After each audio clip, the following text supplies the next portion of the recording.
Hello प्यारे भाइयों और बहनों, आपका मेहर टीचिंग में स्वागत है। मैं समाज शास्त्र के आज 15% तो ये इस यूनिट के हैं। ये देख सकते हो पूर्व एग्जाम में आए हुए 2010 से लगा के जितने भी आए हुए हैं ना 2016 में सेकंड ग्रेड के, ये पूरे प्रश्न हैं। और ये लास्ट में कितने हैं कुल, ये आप देख सकते हो एक पेज में है। और कुल मिला के ये प्रश्न होंगे 15। ये 15% तक ही करेंगे हम, इसके आगे नहीं करेंगे। यह है ना 15%, यहाँ तक करेंगे। उसके बाद नेक्स्ट यूनिट यहाँ से करेंगे। ये आप देख सकते हो ये भी है इसी यूनिट का 5 यूनिट। कौन सी यूनिट है? समाजशास्त्र की है। और यहाँ से कितने प्रश्न है? कुल प्रश्न होंगे ये 23 और 15 कुल मिला के जितने भी प्रश्न होंगे, चाहे वीडियो बड़ा हो जाए आज, लेकिन मुझे आज पूरे करने हैं। और ये कहाँ से करने हैं? ये कौन सी यूनिट है? आप देख सकते हो यूनिट नंबर 5 है, वर्ण आश्रम। और ये समाजशास्त्र की है। अगर आपने नहीं देखा हो तो ये देख सकते हो, ये समाजशास्त्र बुक है और यहाँ से मैं सारा पढ़ा रही हूँ। और ये इस यूनिट के वो टॉपिक कौन कौन से होंगे वो मैं बता दूँ पूरे। ये इसके बाद अब तो लास्ट है, ये वीडियो लास्ट है, या इसके बाद एक और शायद हो सकता है, तो होगा, नहीं तो नहीं, बस लास्ट वीडियो है। तो यहाँ से हम पढ़ेंगे वर्ण व्यवस्था। ये देखा आपने, पहले तो यूनिट होगी वर्ण व्यवस्था, फिर आश्रम, फिर पुरुषार्थ, फिर धर्म और विवाह। ये सभी होंगे। हिंदू विवाह या विवाह पूरे होंगे। पूर्व के जो पूर्व एग्जाम में प्रश्न आए हुए हैं ना, वो मैं करा रही हूँ। कोई इंपॉर्टेंट फैक्ट होगा तो वो बता दूंगी। बाद में परिवार और राजस्थान लोक सेवा आयोग द्वारा आयोजित विभिन्न परीक्षाओं में जो पूछे गए प्रश्न है ना समाजशास्त्र से, वो मैं नेक्स्ट वीडियो में कराऊंगी। और पूरा आज शाम तक शायद नेक्स्ट वीडियो भी दे दूँ मैं। और ये देख सकते हो आप, अभी स्टार्ट करते हैं जो पूर्व एग्जाम में आए हुए प्रश्न हैं। मैंने आपको टॉपिक बता दिया, यूनिट भी बता दी। तो स्टार्ट करते हैं प्रश्न। पहले प्रश्न से स्टार्ट होगा अभी। धर्म, अर्थ, काम और मोक्ष किस सिद्धांत के अंतर्गत आते हैं? तो धर्म, अर्थ, काम है ना, पुरुषार्थ के अंतर्गत आते हैं। ये हमारे पुरुषार्थ है। और टॉपिक दिया हुआ है समाजशास्त्र सेकंड ग्रेड एसएसटी में। मैक्स वेबर के अनुसार पूंजीवादी के विकास का मुख्य कारण तो धर्म है, मैक्स वेबर के अनुसार, है ना। निम्नलिखित में से कौन सा क्रम सही है? तो ब्रह्मचर्य। ये आरपीएससी का इंपॉर्टेंट प्रश्न है और पसंदीदा है। ये प्रश्न 100% आपको 21 दिसंबर को एग्जाम में जरूर मिलेगा। ब्रह्मचर्य, गृहस्थ, वानप्रस्थ और संन्यास आश्रम, ये है ना, ये इनका क्रम याद रखना। कई बार हमेशा एग्जाम में आया है और भी आएगा। और निम्नलिखित में से कौन सा क्रम समाजशास्त्र की सामाजिक स्कीम हेतु प्रयुक्त है? तो ये भी वापस देख लो, ये रिपीट हो गया। 2013 में वापस रिपीट हुआ, जो 14 में आया और 13 में भी रिपीट हुआ। सॉरी, ये 11 में आया था। देखो ये जो है ये 11 में आया और ये 13 में रिपीट हुआ वापस, आप देख सकते हो। तो उसके बाद निम्नलिखित में से किसी वर्ण के रूप में नहीं स्वीकार किया? तो राजपूत हमको पता है, ब्राह्मण और ये वैश्य, शूद्र, तीनों वर्ण है। और उसके बाद ये राजपूत है ना, वर्ण नहीं है, 4 वर्ण होते हैं, आपको पता है, ब्राह्मण, क्षत्रिय, शूद्र, वैश्य और शूद्र, ऐसे इसका क्रम है। टोटम धर्म का आसार तत्व मत किसने दिया था? तो टोटम का एमएल दुर्खिम है ना, उन्होंने दिया था टोटमवाद। और इन्होंने क्या किया था? देखो ये लिखा हुआ है, आपको पॉइंट दिखा दूं मैं। दुर्खिम ने पवित्र और अपवित्र समझने के लिए टोटमवाद का सहारा लिया। टोटमवाद का सहारा लिया। टोटम ही धर्म की उत्पत्ति का आधार है। दुर्खिम ने ऑस्ट्रेलियाई की अरुटा जनजाति का उदाहरण प्रस्तुत किया था। किसका? अरुटा जनजाति का, देखा आपने। तो उसके बाद देखेंगे अभी एमएल दुर्खिम। इनमें से एक पुरुषार्थ का प्रकार नहीं है। तो आपको पता है धर्म, अर्थ, काम और मोक्ष, तो ये तीनों तो हैं, लेकिन ये प्रेम है ना, ये नहीं है। The Protestant ethic and spirit of capitalism, तो इसकी पुस्तक के लेखक कौन है? मैक्स वेबर है, सॉरी, कौन है? मैक्स वेबर है इस पुस्तक के। वैदिक संस्कृति में इन 5 महायज्ञों में से कौन सा एक यज्ञ गृहस्थ के द्वारा नहीं किया जाता? तो पुत्री यज्ञ नहीं किया जाता। हमको पता है 5 यज्ञ किए जाते हैं। और कौन कौन से यज्ञ किए जाते हैं ये मैं बता दूं अभी आपको। 5 यज्ञों को याद रखना, वीडियो बड़ा हो जाए तो कोई नहीं, हमको समझना बहुत जरूरी है। तो ये देखो 5 यज्ञ हैं, ब्राह्मण यज्ञ, देव यज्ञ, पितृ यज्ञ, भूत यज्ञ और नर यज्ञ है ना। तो ये जो ब्राह्मण यज्ञ है ना, इसका सतपथ ब्राह्मण में प्राप्त होता है, प्रतिदिन वेद करना पड़ता है। दयानंद सरस्वती ने इसको ईश्वर चिंतन की कहा है। देव यज्ञ क्या होता है? जहाँ देवताओं की आहुति दी हो जाती है। पितृ यज्ञ क्या होता है? जो हमारे पूर्वज होते हैं ना, उनको आहुति देना, उनको जो दान वगैरह, जैसे कि हम हवन यज्ञ वगैरह कराते हैं ना, वो गृहस्थ आश्रम में प्रवेश के अनिवार्य है, ये इसको करना बहुत जरूरी है। भूत यज्ञ क्या होता है? जो घर में रोजाना हमारे भोजन बनता है ना, उसका कुछ हिस्सा निकाल के किसको देना? कीड़ों मकोड़ों को देना। नृत्य यज्ञ क्या है? अतिथि देवा शब्द, अतिथि सेवा भव नहीं कहता हमें, तो अतिथियों को, घर पे आए हुए अतिथि का आसन, जल आदि का सत्कार करना, क्या है? नृत्य यज्ञ। तो ये 5 यज्ञ आपको मैंने बता दिए। क्यों? क्या पता कौन सा यज्ञ एग्जाम में आ जाए, इसलिए मैंने इसको यज्ञ को समझा लिया था। इसके देखो भूत यज्ञ है, देव यज्ञ है, पितृ यज्ञ है, लेकिन पुत्र यज्ञ नहीं है। निम्नलिखित में से कौन सा हिंदू आश्रम व्यवस्था में नहीं आता? तो वृद्धाश्रम नहीं आता, गृहस्थ आता है, वानप्रस्थ आता है, संन्यास आता है। ये सभी आश्रम, 4 आश्रम आते हैं। मोक्ष मानव जीवन के चरम उद्देश्य, मानव आंतरिक आध्यात्मिक अनुभव प्रतीक है। किसने कहा था? के एन कपाड़िया ने कहा था। धर्म क्रिया की एक विधि है और साथ ही विश्वासों की एक व्यवस्था भी है। धर्म एक समाजशास्त्रीय पर घटना होने के साथ साथ व्यक्ति के अनुभव भी है। तो ये किसने कहा? मेलिस्किन ने कहा था। किसने कहा था? बी मेलिस्किन ने कहा था। निम्नलिखित में से ये देखो वापस रिपीट हुआ 2017 में। मैंने कहा था ये प्रश्न आरपीएससी का पसंदीदा आएगा। निम्नलिखित में से कौन सा पुरुषार्थ नहीं है? ये भी आया कई बार। देखो अभी नेक्स्ट में हमने देखा था पुरुषार्थ में अलग बताया था, यहाँ अलग बताया। तो धर्म, अर्थ, मोक्ष है, लेकिन संस्कार नहीं है।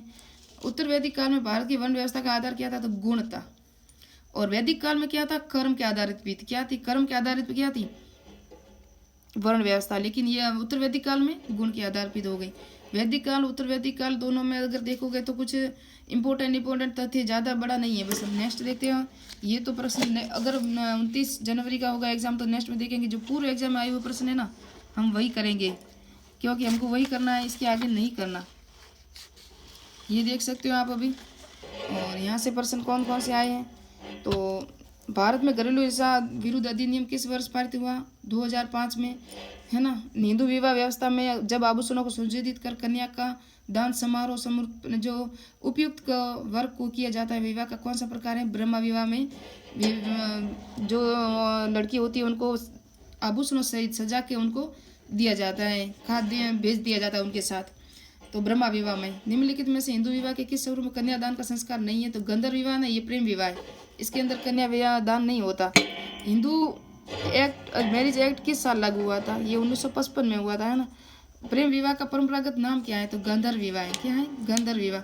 निम्नलिखित में से कौन सा हिंदू विवाह का एक लक्ष्य उद्देश्य नहीं है? तो अर्थ नहीं है। क्या नहीं है? अर्थ नहीं है। 2016 में आया था। अभी देखते हैं विवाह और स्त्री विवाह स्त्री और पुरुष को पारिवारिक जीवन में प्रवेश करवाने की संस्था है। किसने कहा था? बोगार्ट्स ने कहा था। बोगार्ट्स ने इसको संस्था कहा था। किसको? विवाह को। और भारत में 1961 का वर्ष, भारत में 1961 के वर्ष इसलिए प्रसिद्ध है कि इस वर्ष एक अधिनियम पारित हुआ था, दहेज निरोधक अधिनियम। कई बार एग्जाम में आ चुका है। विषम लिंगीय सहोदर में बीच विवाह का कहाँ मान्य है? तो दक्षिण भारत में विषम लिंगीय। गोत्र किस प्रकार के समूह का उदाहरण है? तो बही विवाह का है। निम्नलिखित में से किस जनजाति में उत्सव के अवसर पर तीर और कमान देने पर बच्चे पिता बनने का अधिकार निर्धारित किया जाता है? तो टोडा जनजाति में, है ना। ये फर्स्ट कॉलेज लेक्चरर में 2014 में आया था। और लिविरेंट है, विवाह की प्रथा है। द फ्यूचर ऑफ मैरिज नामक पुस्तक किसने लिखी थी? तो H.M. जॉनसन ने लिखी थी। जब उच्च जाति की लड़की का निम्न जाति के विवाह होता है तो क्या कहलाती है? तो प्रतिलोम। उच्च जाति की लड़की होगी तो प्रतिलोम, निम्न जाति का लड़का होगा तो अनुलोम, उच्च जाति का लड़का होगा तो अनुलोम। ये मैंने अभी देखा है कहीं, मैं आपको समझा दूँ। कुछ इंपोर्टेंट तथ्य अनुलोम विवाह है ना, ये प्रतिलोम। ये आप देख सकते हो, अनुलोम और प्रतिलोम विवाह दोनों। तो अनुलोम विवाह है ना, ये कैसा विवाह है आप देख सकते हो। इसे कुलीन विवाह भी कहते हैं अनुलोम विवाह को, क्योंकि यहाँ लड़की निम्न कुल की नीची जाति की होती है। जब उच्च जाति का लड़का हुआ तो लड़की क्या हुई? निम्न जाति की, तो उसे अनुलोम विवाह कहते हैं। जैसे ब्राह्मण लड़के का विवाह वैसी जाति की लड़की से किया जाए, ये उदाहरण है। प्रतिलोम विवाह ग्रीक भाषा का शब्द है हाइपोगेमी, जो 2 शब्दों से बना है। हाइपो नीचे, गैमी। इस अपने हाइपो का अर्थ है नीचे और तथा गैमी का अर्थ है विवाह, है ना। अपने से नीची जाति के लड़के से विवाह करना। जब एक उच्च जाति की लड़की का विवाह अपने से नीची जाति के लड़के के साथ होता है तो ब्राह्मण लड़की का विवाह शूद्र जाति के लड़के से किया जाना। तो ये देखा, इस विवाह के उत्पन्न में संतान को चांडाल या निषाद कहते हैं। हिंदू विवाह में वैधता अधिनियम 1949 और हिंदू विवाह अधिनियम 1955 द्वारा इस प्रकार के विवाह को कानूनी वैधता दी गई है, इसलिए मैंने इसको आपको बताया है। तो अभी देखा आपने हिंदू विवाह, अनुलोम विवाह, प्रतिलोम विवाह। और उसके बाद अभी कौन सा है, ये प्रश्न देख दिया हमने? नहीं देखा, ये देखा है। संस्था है, कौन सी संस्था है? विवाह है, बोगार्ट्स ने बता दिया। अनुलोम विवाह, प्रतिलोम विवाह 1955 वाला भी बता दिया। अभी लिव इन रिलेशनशिप। और प्रश्न कौन सा था? दहेज निरोधक आ गया। दक्षिणी भारत में ये भी आ गया। भारत टोडा जनजाति, ये रहा, ये भी कर दिया हमने। अनुलोम विवाह प्रतिलोम विवाह ये रहा। 21 तक हम आ गए थे। अब रह गया 22वां प्रश्न, ये 23% ही है। निम्नलिखित में से मिलान कीजिए। ये वेरी वेरी इंपॉर्टेंट है। इनमें से 1% 100% आएगा। तो हिंदू विधवा पुनर्विवाह अधिनियम 1856, हिंदू विवाह अधिनियम 1955, हिंदू विशिष्ट विवाह अधिनियम 1954, सती प्रथा सती विरोधक अधिनियम 1829 को। तो 1856 को विधवा पुनर्विवाह, 1829 को सती विरोधक अधिनियम पारित हुआ था। इसका राइट ये 3 है, मैंने यहाँ मिला दिया। हिंदू विवाह अधिनियम में पिता पक्ष और विवाह अनुमति नहीं देता, तो 5 पीढ़ियों में नहीं देता। कहाँ तक 5 पीढ़ियों तक आप उससे विवाह नहीं कर सकते जहाँ हमारा कोई रिश्ता रहता है। और ये कुछ अधिनियम है, आप इसको याद रखना। सती प्रथा निषेध अधिनियम 1829 को राजा राम मोहन राय ने किया था।